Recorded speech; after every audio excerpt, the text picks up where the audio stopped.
Hello, lovely people, and welcome back to our jellyfish illustration process. That's how we ended up the first part. Now we start the second part, showing a little bit of wet on wet again, with more pigments on all the steps that we had before, which were dry.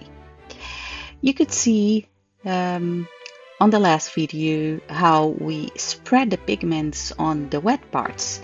So now we are speeding up this whole process a little bit because a big part of this video is still wet on wet, so you can just enjoy the way I put more water and more pigment and spread this pigment. Also how I work on the little parts and the little details to pushing and pulling the pigments and trying to put them where I want them to be.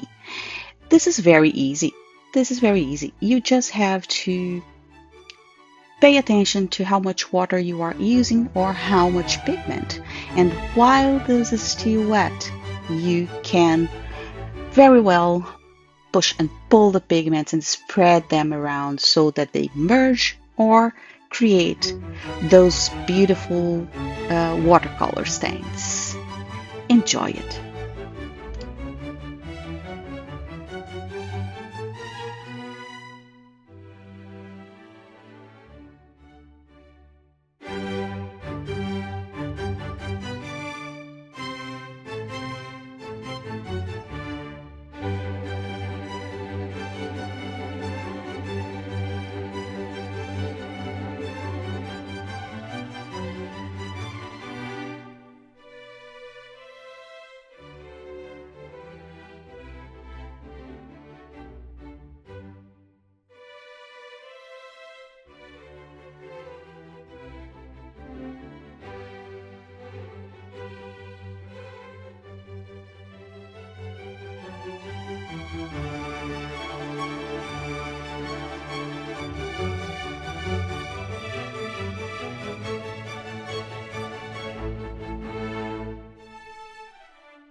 As you can see, I am still using the same colors as I used in the first video.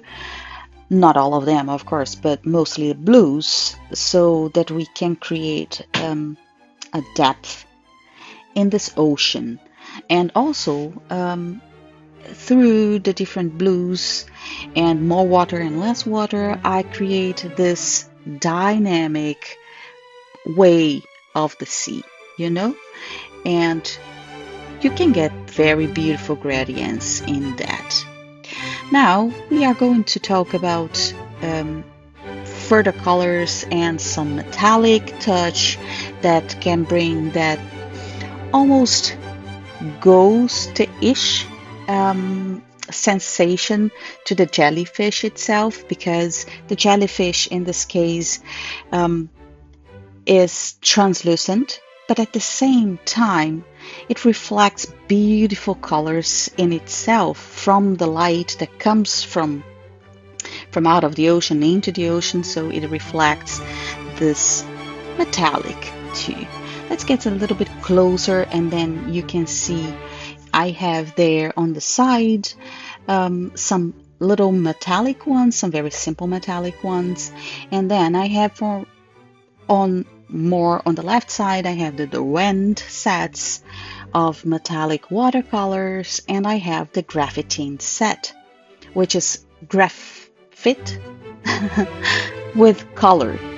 And I particularly find this an amazing tool because you get that grayish metallic effect, and at the same time with a beautiful pigmentation on top or within that color. Personally, I love that. So that's why you will see me using this very often.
So, slowly but surely, we are finishing our wet on wet parts of this painting and starting with the wet on dry, which are going to be the sea flowers, the anemones and stuff. And you will see that I will, and I already started there without making the paper wet before, but once we want to build layers so that we can get some details and some gradients or even contrasts using different colors, we start very, very light. So I start with a wash, wet on dry, with a wash with pigments that will build a very, very smooth and light pigmented layer. And when it's dry again, we can go with more pigments or different colors so that we can get textures and details, and even if you want, apply some color theory rules so that you can get more depth or more volume. For the moment, I am just using colors that are close to each other just to build the first layers of pigment, the first shadows and lights. So I can control it better when I do this, when I am patient enough to do this in layers. Yes, and now I just take the chance to ask you to please subscribe, share, comment. Let me know what you would like to see next. That's how you can help us grow and show you more and more steps. And soon I will also post some how-to videos where I can give you tips and tricks, not necessarily connected to a project.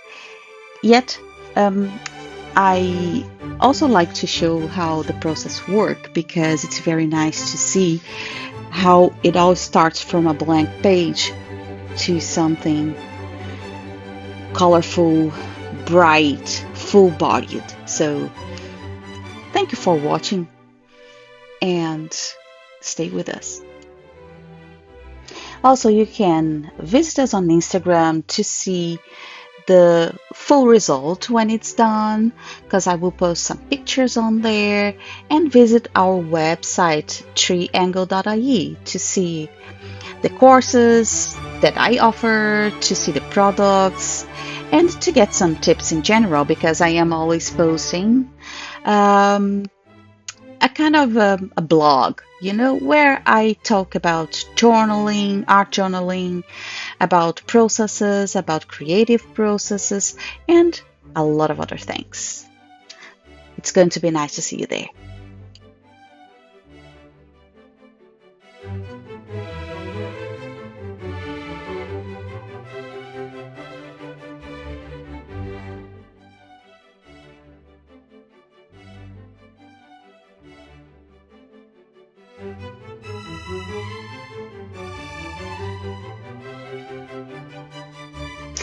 I hope you enjoyed this video and that you could learn a little bit or simply relax. As I always say, art is one of the most relaxing things. And stay tuned for the third part, because I will show you, when it's all dry and done, how to use the colored pencils on this watercolor base. Thank you again for watching, and stay healthy.